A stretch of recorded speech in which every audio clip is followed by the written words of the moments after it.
எதிர்ச்சாலாப சந்துஷ்டா துவந்த்வாதீதோ விமத்சரः சமசித்தௌ சித்தௌ அசித்தௌ கிருத்வாபி நனிபத்தியதே. அதனால் அவன் என்ன பண்ணுவான், எதிர்ச்சாலாப சந்துஷ்டா, எது வந்தாலும் ஒரே மாதிரி தான் இருப்பான் அவன். அதுக்காக சுகமோ துக்கமோ ஏதோ வந்துட்டுனா அழமாட்டான், சிரிக்கவும் மாட்டான். துவந்த்வாதீதோ விமத்சரா, ரெண்டாங்கிற எண்ணமே அவனுக்கு கிடையாது. ஏன்னா அந்த அகங்காரம் மமகாரம் இதெல்லாம் இருந்தான்னா அதில் அவனுக்கு ரெண்டாவது வஸ்து தெரிஞ்சு அதனால் சுக துக்கங்கள்லாம் வரத்துக்கு, வாழ்க்கையில் சிரமங்கள் நல்லது பொல்லாது சுகம் ஆனந்தம் இதெல்லாம் வரத்துக்கு ஒன்றுமே தெரியாது. ஏன்னா அவனுக்கு மத்சரமே அகங்காரமே மமகாரமே போடுத்து துதிய வஸ்துவே தெரியல, அவனுக்கு ரெண்டாவது வஸ்துவே தெரியல.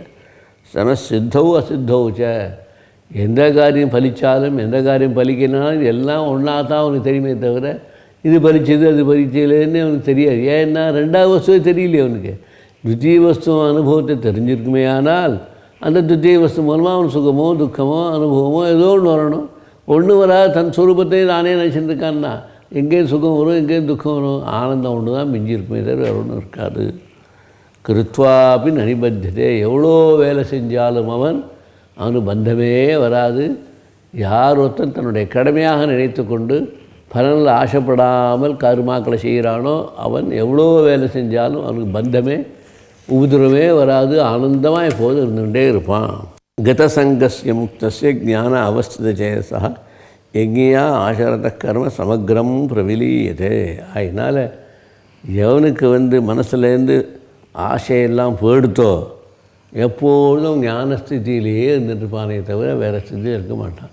ஞானஸ்திதினா என்னது, வெளியிலேருந்து ஒன்றும் ஞானம் இல்லை, இவனுடைய ஹிருதயத்துக்குள்ளே இருக்க ஆத்மஸ்வரூப ஞானம் ஜீவாத்மஸ்வரூப ஞானம். திரட்சசி நிஜ ஹிருதயஸ்தம் தேவம், இத்தனையும் ஆட்டி படைக்கிற சக்தி இது இருக்கோ, எந்த ஆத்மஸ்வரூப சக்தி இருக்கோ ஆனந்த ஸ்வரூப சக்தி இருக்கோ அதுதான் அவருடைய லட்சியமாக அடைய வேண்டிய லட்சியமாக அமையக்கூடியது. அதை அடைய வேண்டியது கூட சொல்ல முடியாதுன்னு சொல்ல போனால், அதுக்கு பந்தமாவளெலாம் விட்டாச்சுன்னா அதுக்கு விரோதமாவளெலாம் விட்டாச்சுன்னா அது சுஸ்வரூபத்தை தானே தானாகவே காமிச்சிடும். ஜலத்தினுடைய சுபாவம் எப்பொழுதும் சுத்தமாக இருக்கிறது தான். மேலே மூடி கிடக்கு பாசியும் கீசியும் எல்லாம், பாசியெல்லாம் அகற்றியாச்சுன்னா சுத்த ஜலம் நமக்கு தெரிகிற மாதிரி மனசில் உள்ள பந்தங்கள் கஷ்டங்கள் சுகங்கள் எத்தனையும் காரணம் என்ன, அஜ்ஞானம் அறியாமை பலவிதமான சம்ஸ்காரங்கள் எல்லாம் இருக்குது. இதெல்லாம் தானாக போயிடுதுன்னா நம்ம முயற்சினால் சேர்ந்து போயிடுதுன்னா அப்போ மனசுக்குள்ளே எப்படி இருக்கும், ஆத்மஸ்வரூபம் ஒன்றே ஒன்று தான் பிரதிபமாக இருக்கும். அந்த பிரதிபத்தை பார்க்க பார்க்க தரிசிக்க அவனே அந்த ஸ்வரூபமாக ஆகிடுவான். அதனால் ஆத்மஸ்வரூப தரிசனங்கிறது பிரதிபந்த நிவர்த்தியை தவிர தரிசனம் பண்ணுறான்னு கூட ஒன்று கிடையாது. பண்ணுறான்னா பைவத்தான் இருக்கான், அது ஒன்று இருக்குது, பண்ணுறான்னு 3 ஆகிடுமே. அதனால் அது கூட கிடையாது. இவனுக்குள்ளே எந்த ஒரு பிரதிபந்தம் இருந்தோ இது வரைக்கும் ஆத்ம தரிசனம் கிடைக்காமல் அனுபவம் வராமல் அந்த பிரதிபந்தங்களால் நிவர்த்தி பண்ணுறது தான் இந்த கர்மாக்களுடைய வேலை. அஜ்ஞான நிவர்த்தி, அறியாமை போக்குதல். ஞானங்கிறது சொதகா அது இயற்கையாகவே இருந்துட்டுருக்கு, ஹிருதயத்தில் மனசில் புத்தியிலெல்லாம் தானாகவே அது பாட்டு பிரகாசிக்கும்.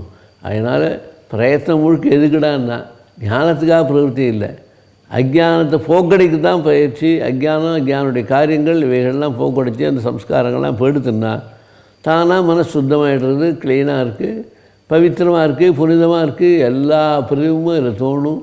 அப்பொழுது அவனுக்கு எந்தவித பிரச்சனைகளோ கஷ்டங்களோ சுகமோ துக்கமோ ஒன்றுமே இருக்காது மனசில். ஏன்னா மனசில் அவனுக்கு ஒன்றுமே இல்லாததுனால சுத்தமாக இருக்கிறதுனால மனசு பிரதிபந்தங்கள்லாம் போயிடுச்சு, அறியாமையெல்லாம் போயிடுச்சு, அறியாமல் காரியங்கள்லாம் போயிடுச்சு. இப்போ ஆனந்தமாக அவன் பாட்டுக்கு இயற்கையாக உள்ள ஆனந்தத்தோடு இருப்பான் அவன். கதசங்கஸ்ய முக்தஸ்ய ஞான அவஸ்தித சேதசா, இப்போ ஞானஸ்வரூபத்திலேயே அவனுடைய மனசு நிலச்சி இருக்கும். ஞானஸ்வரூபமாகவே அவனுடைய மனசும் ஆகிடும். எப்பொழுதும் பரமானந்த ஸ்வரூபத்திலேயே அவனுடைய மனசு லயிச்சு நிற்கும். யஜ்ஞா ஆச்சரத கர்ம சமக்ரம் பிரவிலீயதே, எந்த ஞானத்தை அடையிறதுக்காக இவ்வளோ யாகங்கள்லாம் பண்ணானோ இவ்வளோ காரியங்கள்லாம் பண்ணானோ இத்தனையும் லயிச்சு போயிடும், ஒன்றுமே இருக்காது. ஆத்மனிஷ்டையில் வரும்போது அந்த மனுஷனுடைய வாழ்க்கையில் எதுவுமே தெரியாது. எவ்வளோ வேலை பண்ணாட்டும் எவ்வளோ வேலை பண்ணால் போட்டோம் என்ன பண்ணினாலும் அவனுக்கு ஒன்றுமே தெரியாது, ஆனந்த நிலையில் இருந்துகிட்டே இருப்பான் அவன். பிரம்மார்ப்பணம் பிரம்மஹவிஹி பிரம்மார்க்கு பிரம்மணாகுதம் பிரம்மைவ தேன கந்தவியம் பிரம்மகர்ம சமாதினா. அதனால் இப்போ என்ன நினைப்பான் அவன், ஆத்மஸ்வரூபம் தவிர வேறு ஒன்றும் கிடையாது. பிரம்மஸ்வரூபம் ஒன்றே ஒன்று தான். அவன் பண்ணுற யாகங்கள்லாம் என்னாகும், அவன் பண்ணுற வேலையெல்லாம் என்னாகும், அவன் சாப்பிட்ற சாப்பாடுலாம் என்னாகும், அவன் தூங்குகிற தூங்குங்கள்லாம் என்னாகும், எல்லாமே பிரம்மஸ்வரூபமாக தெரியுமே தவிர துதிய வஸ்து இல்லாததுனால வேறு ஒன்றாவே தெரியாது. பிரம்மாக்னோ, பிரம்மமாகிற அக்னி அதில் தான் போகிறான். ஹவிஹி பிரம்மாக்னு பிரம்மணாகுதம். அந்த மாதிரி யாகத்தில் என்னென்ன ஹவிஸு நெருப்பு என்னென்ன இருக்குமோ இத்தனை சுரூபமாக இருக்கிறது எது? ஆத்மஸ்வரூபந்தான். அதனால் எந்த காரியம் பண்ணினாலும் அத்தனையும் ஆத்மஸ்வரூபத்துக்கு பண்ண மாதிரி ஆகவே தவிர துத்திய வஸ்துக்கு போன மாதிரி ஆகவே ஆகாது.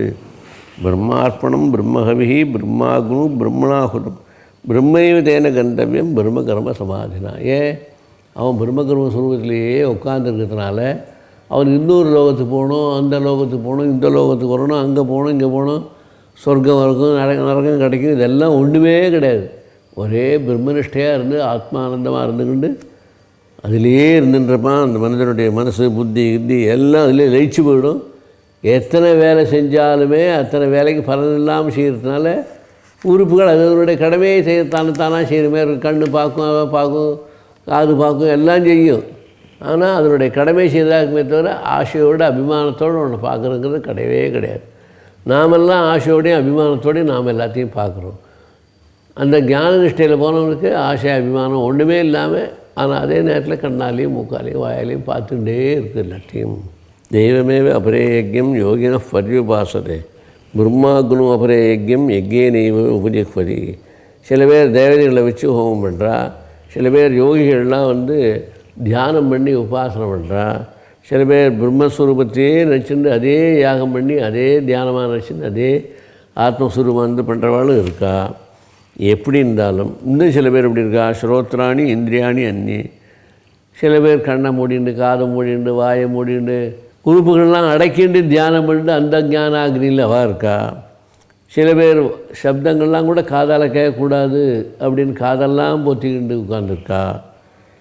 இப்படி இந்திரியாணி இந்திரியாகிருஷு ஜுக்வசி ஆகினால ஒரு உறுப்புகளையும் அடக்கி ஒரு தியானம் பண்ணுறா. எங்கே இருக்காளோ அது இன்னொரு உறுப்புகளால் அதை பாவனை பண்ணி அடக்கி விட்றான்னு அர்த்தம். அதனால் அதே யஜ்யம்னு பேரில் சொல்லியிருக்காவா. யஜ்யம்னா தனக்கு இல்லை இன்னொருக்கு சேர்ந்ததுன்னு விடுறது இருக்கோ அதுதான் யஜ்யம். இந்திராய ஸ்வாகன்னா இந்திராயனுக்கு உள்ளது என்ன சேர்ந்தது இல்லைன்னு இப்படி சொல்கிறோமோ அதுபோல் இந்த கண்ணுக்களாகட்டும், மூக்காகட்டும், வாயாகட்டும், வயராகட்டும் எது பண்ணாலுமே எல்லாமும் பகவானுக்காக பண்ணினோம். நம்ம சம்பந்தமே இல்லை, நாங்கிறது ஒன்று கிடையாது, என்னதுங்கிறது ஒன்று கிடையாது, எல்லாம் பகவதர்ப்பணம் ஆயிடுத்துன்னு முடிச்சாச்சுன்னா நான் எனது இல்லைன்னா அப்போ துத்திய வஸ்து இல்லை.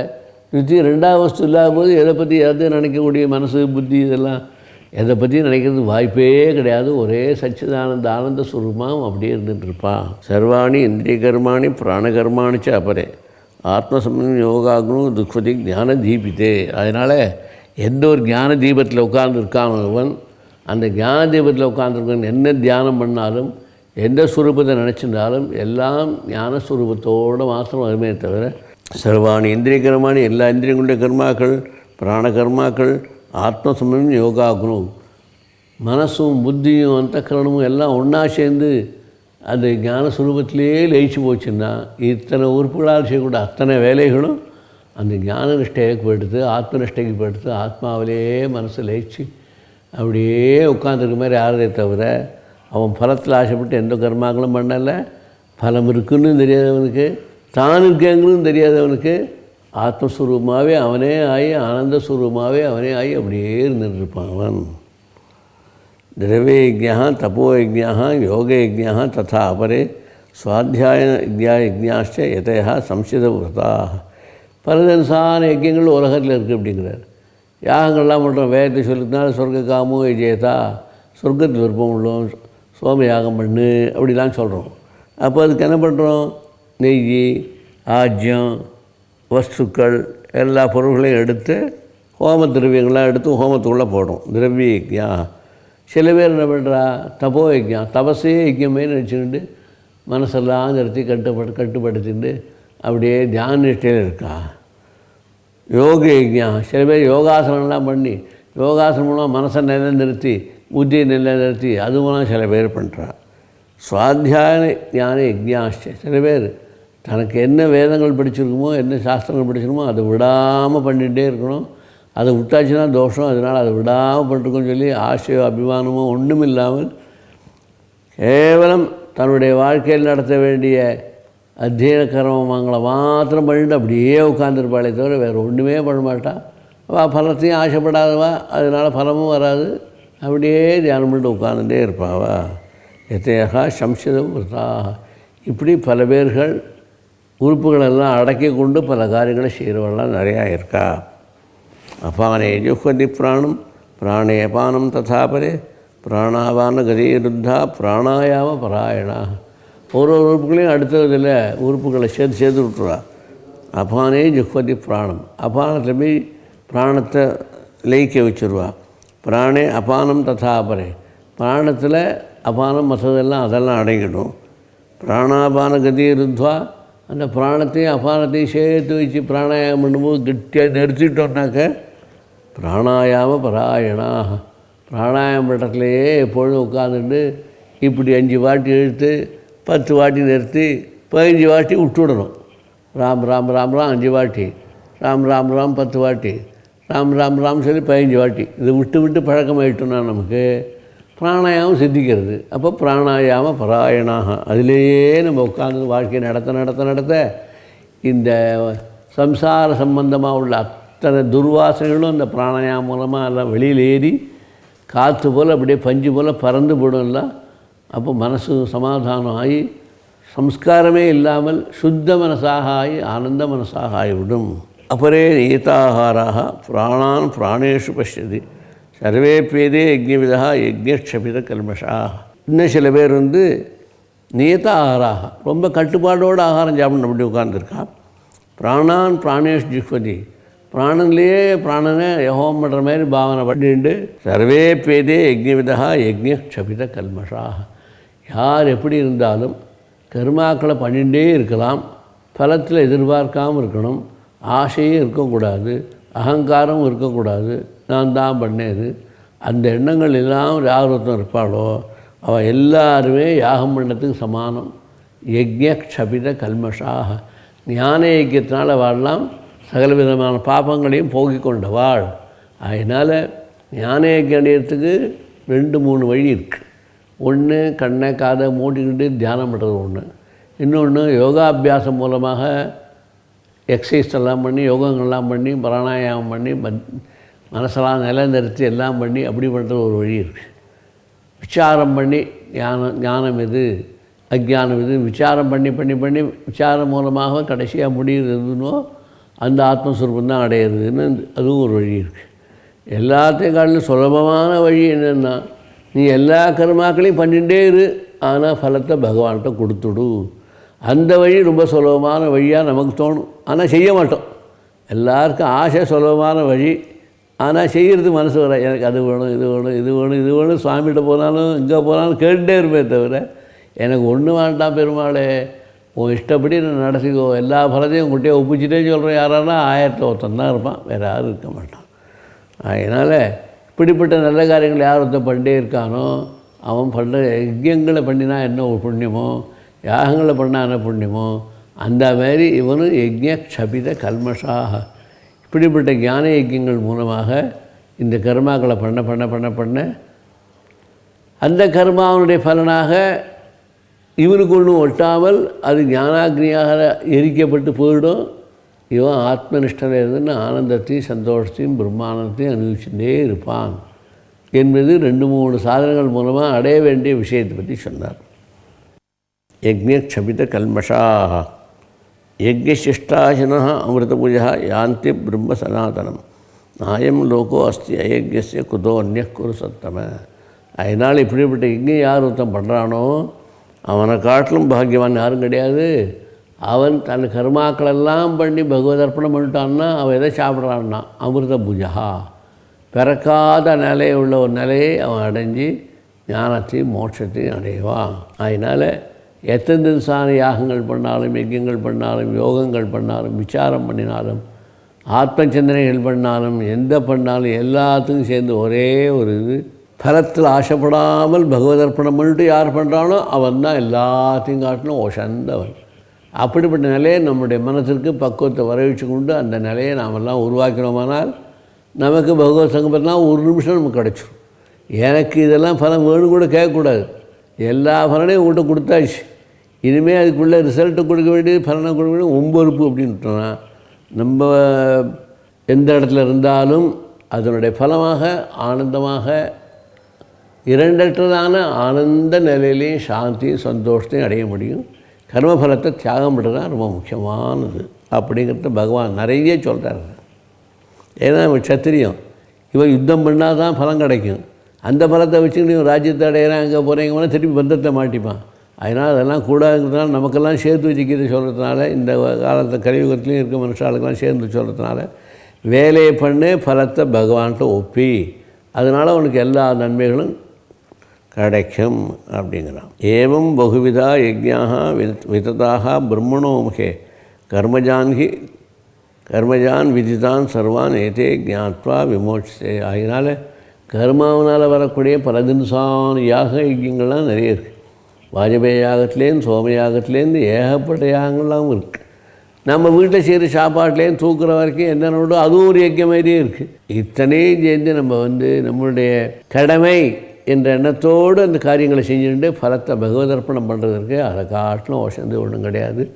அதனால் ஏவம் பகுவிதா யஜ்ஞாः விததா பிரம்மணோ முகே கர்மஜான் விதிதான் சர்வான் ஏவம் ஞாத்வா விமோட்சே.